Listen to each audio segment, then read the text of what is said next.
में वो कितना बड़ा प्रेशर है? मतलब मेरा ख्याल ये है कि खुद को इतना सीरियस लेना नहीं चाहिए। मैं किसी का फ्यूचर बनाता हूँ, ये बहुत बड़ी गलतफहमी है। अगर मैं तो पढ़ाता हूँ, उनमें से जिन बच्चों में मेहनत करने का जज्बा हो, इंटेलिजेंस का ठीक लेवल हो, मेहनत करते हैं, थोड़ा किस्मत का मामला भी होता है, तो वो आईएएस बन जाते हैं। लेकिन ये गलतफहमी मुझे एकदम नहीं है कि मैं देश का भविष्य बना रहा हूँ या मैं बच्चों को आईएएस बनाता हूँ। वो खुद बनते हैं, मैं तो सिर्फ इनेबलिंग तरीके से कुछ हेल्प उनकी करता हूँ, इतना ही है बस। और प्रेशर तो है ही, जो भी काम करते हैं।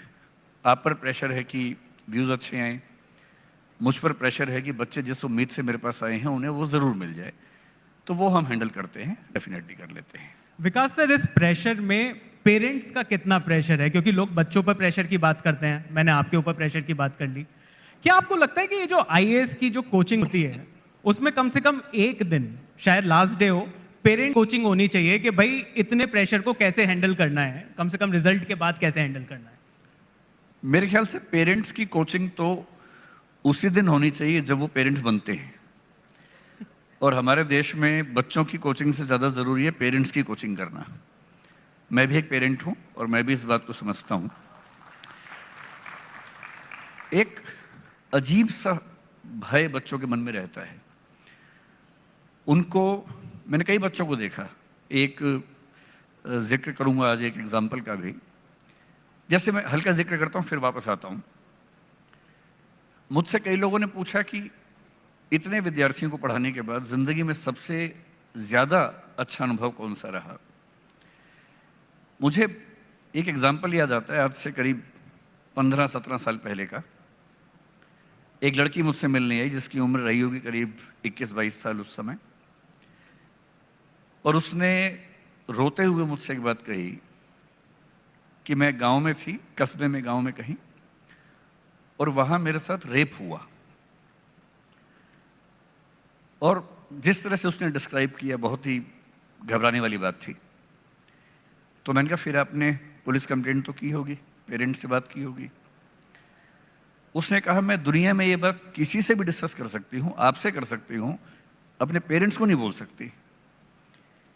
क्योंकि जब मैं छोटी थी कुछ रिश्तेदारों ने ऐसी हरकतें की थी, और मैंने जब अपनी माँ को बोला तो मेरी माँ ने मुझे डांट के भगा दिया।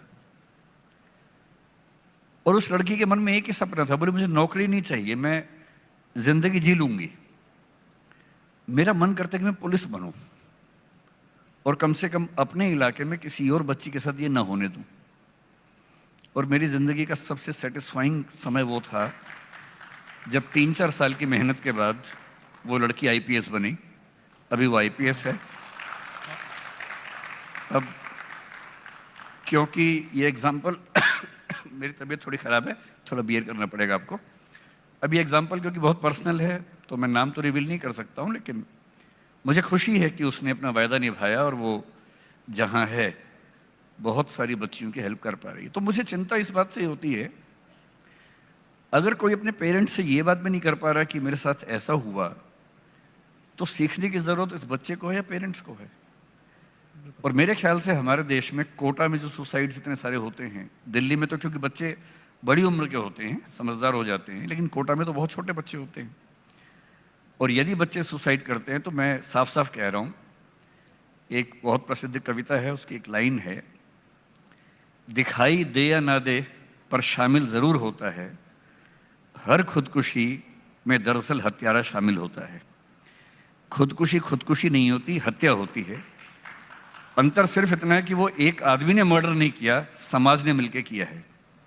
और जब समाज मर्डर करता है तो वो खुदकुशी उसका नाम है। और समाज एजेंट बनाता है पेरेंट्स को, और पेरेंट्स गलत नहीं होते हैं, पेरेंट्स पे अपना प्रेशर बहुत ज़्यादा है सोसाइटी का। मैं ये नहीं कह रहा कि पेरेंट्स को टांग दीजिए, पेरेंट्स पर भी बहुत प्रेशर है, लेकिन पेरेंट्स को समझना पड़ेगा कि अगर समाज के प्रेशर को उन्होंने बढ़ा के या उनका बच्चे पर डाल दिया तो फिर पेरेंट होने का मतलब क्या हुआ। तो पेरेंट्स को तो ढाल होना चाहिए अपने बच्चों के लिए, ना कि